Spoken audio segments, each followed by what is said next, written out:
Hello दोस्तों, स्वागत है आपका इस नई वीडियो में। दोस्तों, आज हम बुद्धि का एक तत्व सिद्धांत टॉपिक को लेकर के आपके समक्ष उपस्थित हुए हैं। तो फ्रेंड्स, बिना देरी किए इस वीडियो को शुरू करते हैं। चलिए, हमारा टॉपिक है बुद्धि का एक कारक सिद्धांत, जिसे अंग्रेजी में क्या कहा जाता है, यूनिफैक्टर थ्योरी।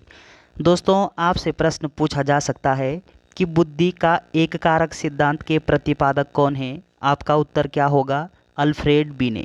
अल्फ्रेड बीने के द्वारा बुद्धि का एक कारक सिद्धांत या फिर बुद्धि का यूनिफैक्टर थ्योरी, जिसको यूनिफैक्टर थ्योरी के नाम से भी जानते हैं या फिर एक तत्व सिद्धांत के नाम से भी जानते हैं, इस सिद्धांत के प्रतिपादक कौन हैं? तो आपका उत्तर क्या होगा? अल्फ्रेड बीने।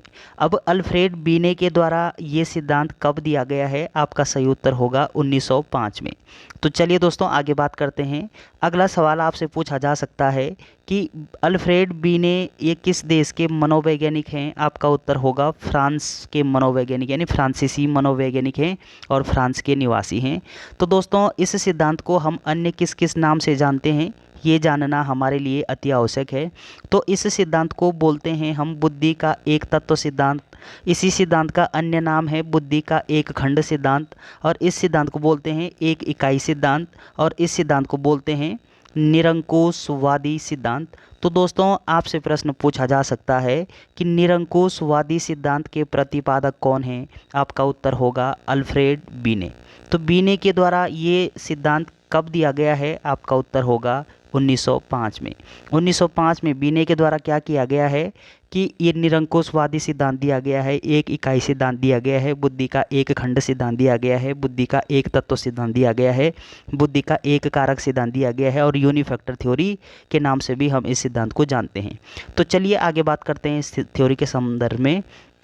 तो दोस्तों, ये जो एक कारक सिद्धांत है, इस बुद्धि के एक कारक सिद्धांत को आपसे प्रश्न पूछा जा सकता है कि बुद्धि का ये जो एक कारक सिद्धांत है, ये आगे बढ़ाने का श्रेय किसने दिया था, या फिर इस एक कारक सिद्धांत का समर्थन किसके द्वारा किया गया है? तो आपका सही उत्तर क्या होगा? टर्मन के द्वारा। तो टर्मन ने इस सिद्धांत को आगे बढ़ाने का काम किया था, और टर्मन के साथ एक दूसरे सहयोगी भी थे इनके, उनका नाम है स्टर्न। तो टर्मन व स्टर्न के द्वारा इस सिद्धांत को आगे बढ़ाने का श्रेय जाता है। तो दोस्तों, आपसे प्रश्न पूछेंगे कि ये जो एक कारक सिद्धांत, इसके प्रतिपादक कौन है? आपका उत्तर होगा अल्फ्रेड बीने। और आगे बढ़ाने का कार्य किसने किया था? तो आपका उत्तर होगा टर्मन व स्टर्न। चलिए आगे बात करते हैं इस थ्योरी के संदर्भ में।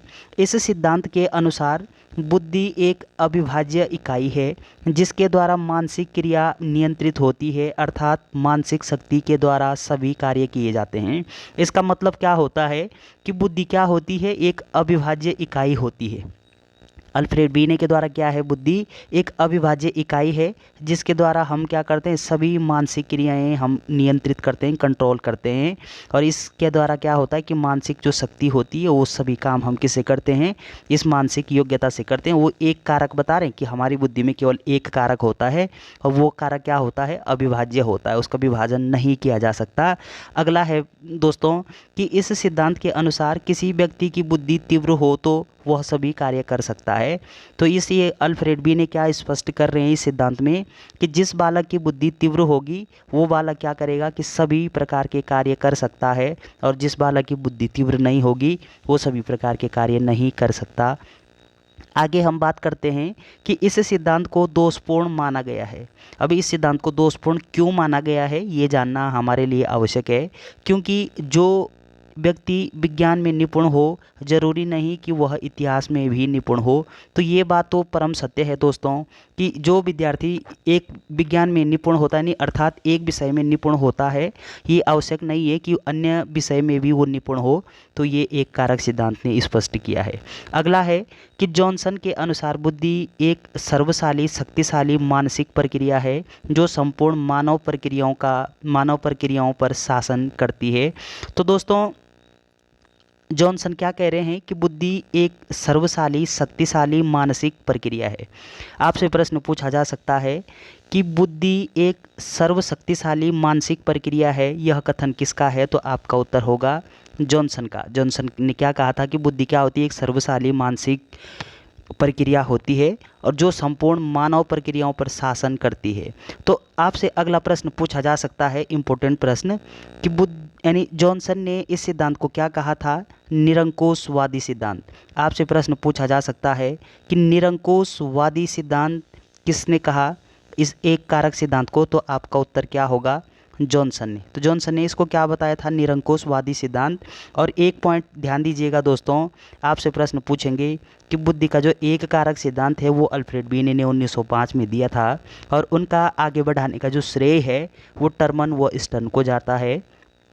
इसको हम बुद्धि का एक खंड सिद्धांत या फिर बुद्धि का एक तत्व सिद्धांत, इकाई सिद्धांत और निरंकुशवादी सिद्धांत के नाम से जानते हैं। ये सभी पॉइंट हमारे लिए इम्पोर्टेंट है। इसके अतिरिक्त क्या होता है कि इसमें आगे स्पष्ट क्या किया है इसमें अल्फ्रेड बीने ने कि ये जो एक कारक सिद्धांत है, उन्होंने बताया कि इस थ्योरी के अनुसार बुद्धि को एक शक्ति या एक कारक के रूप में माना गया है। किसके रूप में माना गया है? कि बुद्धि को एक कारक या फिर एक शक्ति के रूप में माना गया है। किसके द्वारा? आपका उत्तर होगा अल्फ्रेड बीने के द्वारा, कि बुद्धि को एक शक्ति या कारक के रूप में माना गया है। और बुद्धि वह मानसिक शक्ति होती है जो व्यक्ति के समस्त मानसिक कार्यों का संचालन करती है। एक कारक के रूप में माना गया है, और आगे उनके द्वारा बताया गया है कि क्या होती है? बुद्धि वह मानसिक शक्ति होती है जो व्यक्ति के समस्त मानसिक कार्यों का संचालन करती है और व्यक्ति के समस्त व्यवहारों को प्रभावित करती है।